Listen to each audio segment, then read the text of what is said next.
Привет, друзья! Всем привет! Вы на канале «Русский с Максом». Это канал для тех, кто изучает русский язык.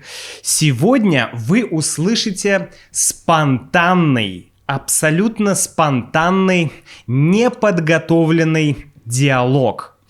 И ваша задача будет попытаться понять так много, как вы сможете.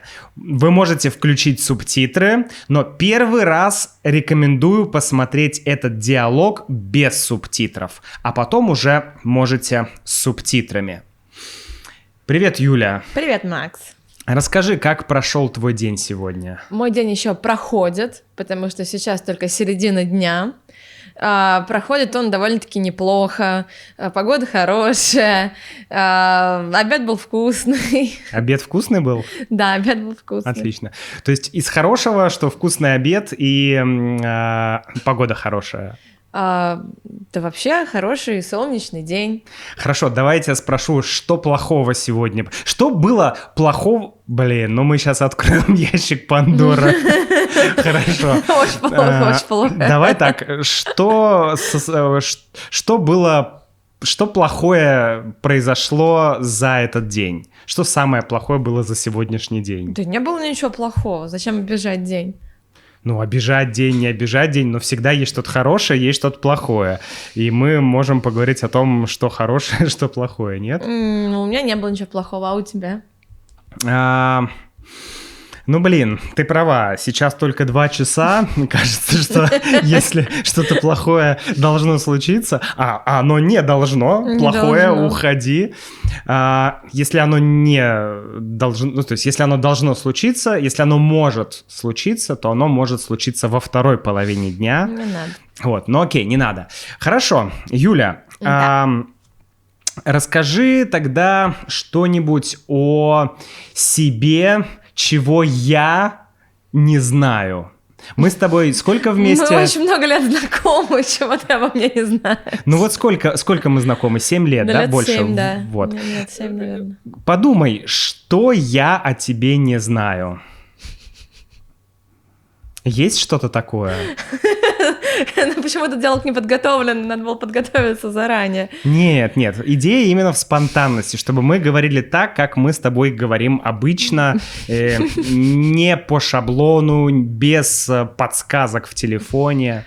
О, я не знаю, что ты про меня можешь не знать. Бам-бам-бам-бам-бам-бам-бам. Было что-то такое в детстве, что ты сделала и что ты всю жизнь скрываешь? Вот какой-то твой секрет. Нет. Серьезно? Не было. Вообще ничего? Так я ничего не могу вспомнить. А что, у тебя много секретов? Нет. Расчехляй сундук с секретами. Нет, у меня нет никаких секретов, от тебя тем более нет никаких секретов, и никогда не было, и никогда не будет. Хорошо, чего тогда я, может быть, о тебе не знаю? Я, может быть, сейчас подумаю, что-то мне еще в голову всплывет. Ну хорошо, давай так. Знаешь ли ты... Вдоль ночных дорог, извините. Знаешь ли ты... Ладно, давай переформулируем. Ну как еще по-другому это сказать? Ну да, хорошо. Нормально. Знаешь ли ты, что я в детстве много общался с двоюродными братьями и сестрами? Нет. А ты знаешь, что у меня вообще много братьев, двоюродных братьев и сестер? Да, я знаю, что у тебя много двоюродных братьев и сестер. Вот, я с ними очень плотно общался, много общался, но в какой-то момент жизни мы перестали общаться, как-то все вот выросли, мы жили в разных местах и даже в разных городах с некоторыми и почему-то перестали общаться. Ты общалась много со своими двоюродными братьями? У тебя вообще есть двоюродные братья и сестры? Двоюродных, по-моему, нет. Есть троюродные. Окей. Но я с ними никогда не общалась. Нет, совсем-совсем в детстве я помню, что они приезжали в тот городок, где мы жили тогда, но больше, мне кажется, вообще я никогда ни с кем не общалась? Не общалась, да, не пересекалась. А кто... У тебя есть один друг, с которым ты дружишь на протяжении всей жизни? Ну, скажем так, окей, там, может быть, со школы хотя бы. Ну, со школы у меня есть подруга, мы в последнее время с ней мало общаемся, так получилось. Это кто? Это Оля. Я ее не знаю. Ты ее знаешь? 7 лет ты В смысле, ты ее знаешь, она к нам приезжала в Новороссийск. У Пашенина? Да. Ну вот Оля. со школы это единственный человек, с кем я общаюсь со школы, потому что все мои основные, горячо любимые друзья, они с колледжа остались. Ты была в школе, потом в колледже, да? Да, потом в университете. В университете. Да. И у тебя, то есть, только один человек остался у тебя со школы, да? Со школы только один, да, с кем я до сих пор поддерживаю отношения. Ладно. А у меня другая ситуация. У меня интересная ситуация, потому что у меня есть друг, с которым мы фактически познакомились в детском саду. Это здорово, с детского сада никого не осталось. Ну, то есть как? Мы просто жили в одном районе. Кстати, у меня было видео, где я показывал этот район, можете посмотреть. Там даже есть дом моего друга. Я прохожу мимо этого дома. Так вот, мы в садике вместе были, мы ходили в один садик, и мы там общались. Но потом мы пошли в школу, и мы попали в разные классы. Я еще первые 2 класса я учился в другом месте у одной бабушки, потом у другой бабушки. У тебя был об этом подкаст? Да, у меня был подкаст о моем детстве, где я учился. Послушайте подкаст. Ссылка на этот эпизод будет в описании.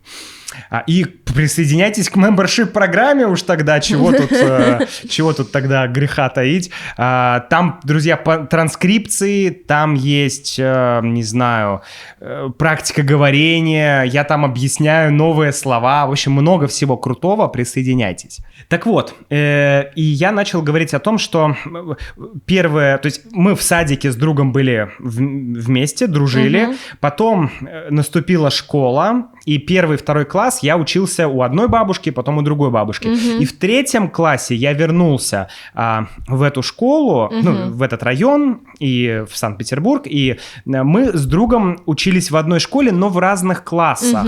Но за эти 2 года мы забыли друг друга, ну, то есть, в детский сад, там совсем маленькие. И мы в параллельных классах учились до как-то старшей школы, да? Ну да. До старших классов, до 10 и 11 класса. И вот в 10 классе мы начали общаться, и, снова активно, вот 10-11 класс. И до сих пор дружите, да? И до сих пор мы дружим. Ты даже знаешь имя этого человека. Да, я знаю, кто это. Кто это? Это Митя. Да, это Митя. Это Митя. Мы, правда, сейчас он находится во Франции, мы в Аргентине. Далековато. Да. Ну, а расскажи про своего лучшего друга. Я думаю, Или что... лучшую подругу. Я думаю, что мою лучшую подругу ты очень хорошо знаешь. Маша, привет. Маша смотрит наши видео, да? Не знаю, наверное. Маша, если ты смотришь, напиши. Оставь комментарий, Маша. Напиши «Я та Маша», чтобы все могли поставить тебе лайк.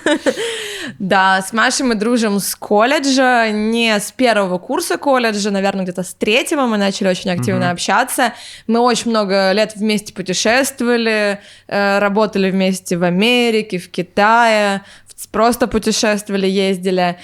В общем, сейчас мы тоже довольно далеко, но спасибо средствам связи, которые все-таки позволяют быть в контакте, а не отправлять письма и, не знаю, там ждать полгода ответа на это письмо. Интересный, кстати, момент. Вот прям интересный момент.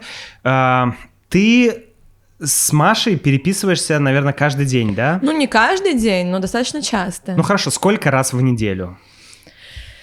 Сложно сказать, потому что иногда это просто какой-то обмен сообщениями такой очень... не то, что мы в сообщениях рассказываем постоянно, как друг у друга дела. Это понятно. Просто там «Привет, там я тебе послала фотографию, ой, я тебе тоже там, а вот ты знаешь там это, ты знаешь что», то есть, какие-то такие сообщения, может быть, несколько раз в неделю, и периодически мы созваниваемся. Но у меня есть социальные сети, где можно следить за тем, что со мной происходит, а у Маши нет сейчас, поэтому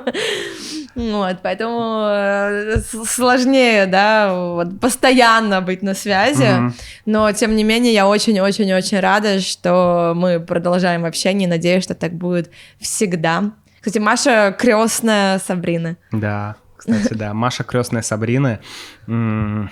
И, ну, есть интересная история, как Сабрина получила свое второе имя, свое крестное имя, да? Я думаю, что эту историю мы оставим. Но эту историю мы оставим за кадром, поэтому вот, потому что да. Окей, я просто хотел сказать, что забавно, что ты всегда активно общаешься вот в социальных сетях, ну, да. С друзьями каждый день, даже с родителями ты прям вот, ну, каждый день да, с родителями, со всеми с бабушкой общаешься. каждый день. Интересно, что у меня все совершенно по-другому. Я, ну, там, с мамой я общаюсь сейчас практически каждый день, но все равно это для меня даже часто, я бы сказал, потому что обычно, когда я жил не с родителями или, ну, короче, с друзьями и с родителями, я обычно не общаюсь в социальных сетях, и, ну, как ты, в принципе, знаешь, я не особо использую социальные сети, и вот с Митей, с моим лучшим другом, мы можем один раз в 2 месяца, в 3 месяца, в 4 месяца созвониться, поговорить, и все. И как бы, ну, нормально, ни у кого нет никаких претензий, ни у меня, ни у него, то есть, как бы, ну, это интересно. Ну да. Просто как ты думаешь, почему так? Почему некоторые люди, ну, например, как ты или, ну, я вижу, большинство людей сейчас вот прям активно используют там Инстаграм, Телеграм, они постоянно общаются, а есть люди, ну, например, как Маша, она редко общается, да? Я, например, ну, тоже очень редко общаюсь с кем-то в социальных сетях. У тебя есть объяснение этому? Да не знаю насчет объяснения, может быть, это какой-то вопрос привычки. Тут ты упомянул 2 вещи. Это общение, ну, например, в мессенджерах, когда ты просто с друзьями переписываешься, и ведение социальных сетей, когда ты условно рассказываешь про свою жизнь для широкого круга пользователей, так сказать. Вот, и мне кажется, что это, ну, 2 разные вещи. Ну, хорошо. Ну, так как я занимаюсь этим проектом, то в целом можно сказать, что я, ну, активно использую социальные сети, да? Ну, да. То есть у тебя есть определенная тематика, определенное направление, да, это люди, которые изучают русский язык, поэтому ты не просто, да, там, не знаю, рассказываешь, где ты сегодня был, там... А сегодня я ел вот этот авокадо-тост. Авокадо-тост я ел на утро. Да. Посмотрите, какая красивая еда. Да, так ты не делаешь. Ненавижу. Потому что у тебя... Ненавижу. Ну, это, на самом деле, стереотип про то, что, типа, там, в Инстаграме все делятся фоточками еды. Конечно, нет. Ну, не только. Не знаю. Каждый раз, когда, ну, даже мы с тобой или с другими людьми приходим в какой-то ресторан, сразу, ой, надо сфотографировать. Ну, я очень редко выкладываю фотки именно еды. Ну, ладно, окей. Вот. Ну, то есть, это скорее какие-то, может быть, мысли, какие-то события, которые ты хочешь зафиксировать. Но, на самом деле, социальные сети именно как блог, я веду большую часть своей сознательной жизни. То есть, как у меня интернет появился, у меня всегда были какие-то блоги на платформах, которые уже свое существование прекратили. Поэтому Ясно. Это просто перетекает...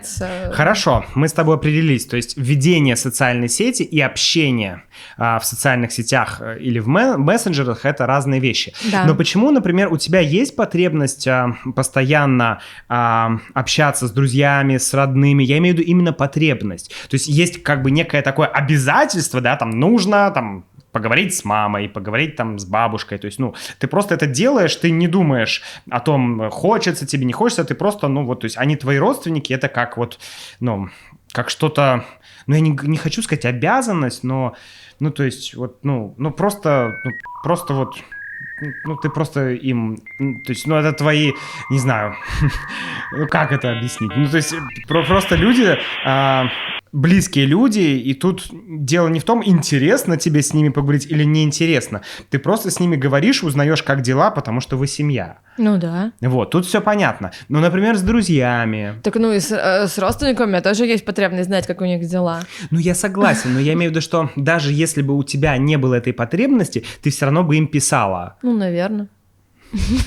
Ну, я бы не писала бы каждый день, наверное, Ну, если бы у меня не было понятно. такой потребности. Ну вот у меня, например, нет такой потребности, именно вот прям писать, общаться, то есть вот прям вот.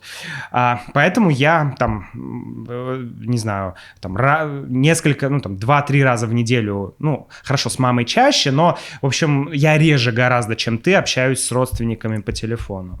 Ну и по телефону, мессенджеры. наверное, тоже, да. Ну, не знаю, я не знаю, в чем здесь причина, просто как-то вот, ну, мне важно понимать, что у кого происходит в жизни, важно быть в контакте со значимыми для меня людьми, поэтому, собственно, так и происходит, и это происходило на протяжении всех там каких-то моих отъездов, опытов жизни в других местах. Кого опытов? Опытов? Нет такого слова, есть такое слово. Опытов в жизни? Да нет, ну Ну, ладно. Не важно. Сегодня мы можем себе позволить вообще спонтанный диалог. говорить как угодно. Как мы говорим в жизни, да?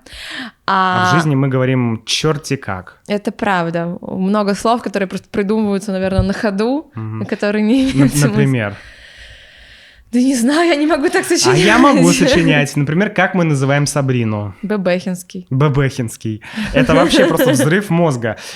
Есть слово «бебе» в испанском, что означает «ребенок», но мы почему-то, мы говорим иногда «бебе», а иногда делаем прилагательное «бебехинский». Почему именно так, не знаю, но просто «бебехинский». Бебеха. Да, бебеха, да, бебеха. То есть, правильно, «бебе», потом пошла «бебеха», да. И потом прилагательное «бебехинский». Да. Просто игра слов, просто придумывание, просто потому что это да, прикольно. я еще видела вариант «бэбка». Бэбка? Бэбка звучит как вебка, а вебка звучит как, не знаю, или бабка.